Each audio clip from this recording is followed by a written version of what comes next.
Hi this is Shashi from LNL properties. మనకైతే ఒక early investment opportunity వచ్చింది, దాని డీటెయిల్స్ చెప్తాను. ఈ ప్రాజెక్ట్ అయితే హైదరాబాద్లోనే మనకి one of the premium developer. వీళ్ళైతే హైదరాబాద్లో ఉన్న అన్ని హైవేస్ లైక్ ముంబై, బెంగళూరు, శ్రీశైలం, వరంగల్ ఇలా అన్ని హైవేస్లో వీళ్ళు ప్రాజెక్ట్స్ అయితే ఆల్రెడీ సక్సెస్ఫుల్గా కంప్లీట్ చేశారు. సో అరౌండ్ 30 years నుంచి హైదరాబాద్ రియల్ ఎస్టేట్ అయితే వీళ్ళు సక్సెస్ఫుల్ జర్నీ చేస్తున్నారు. సో మనకున్న ఇన్వెస్ట్మెంట్ ఆప్షన్ ఏంటంటే ఓవరాల్ ఎగ్జిట్ నెంబర్ 14 తుక్కుగూడ నుంచి జస్ట్ 0.5 kilometers డిస్టెన్స్లో 30 acres లో వీళ్ళైతే ప్రాజెక్ట్ అయితే స్టార్ట్ చేశారు.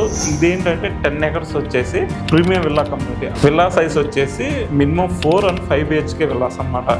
ఇవి 300 square yard to 500 square yard లో కన్స్ట్రక్షన్ చేస్తున్నారు. రిమైనింగ్ 20 acres వచ్చేసి ప్రీమియం విల్లా ప్లాట్స్. ఇవి వచ్చేసి 300 square yard to around 600 square yard వరకు వీళ్ళు డెవలప్ చేస్తున్నారు. ఇక్కడైతే మనకి ఎర్లీ ఇన్వెస్ట్మెంట్ ఆప్షన్స్ అయితే ఉన్నాయి. మినిమం బడ్జెట్ అయితే మనకి 1 crore నుంచి స్టార్ట్ అవుతుంది. సో ఎవరైనా ఎర్లీ ఇన్వెస్ట్మెంట్ ఆప్షన్స్ కానీ అలాగే వన్ టైం పేమెంట్ ఆప్షన్స్ కానీ చూస్తుంటే ఇలాంటివి మన దగ్గర చాలా ఆపర్చునిటీస్ ఉన్నాయి. సో ఎవరైనా ఇంట్రెస్ట్గా ఉంటే డిస్ప్లే మీద కనిపిస్తున్న నెంబర్ని కాంటాక్ట్ అవ్వండి. Thank you. This is Shashi from LNL properties.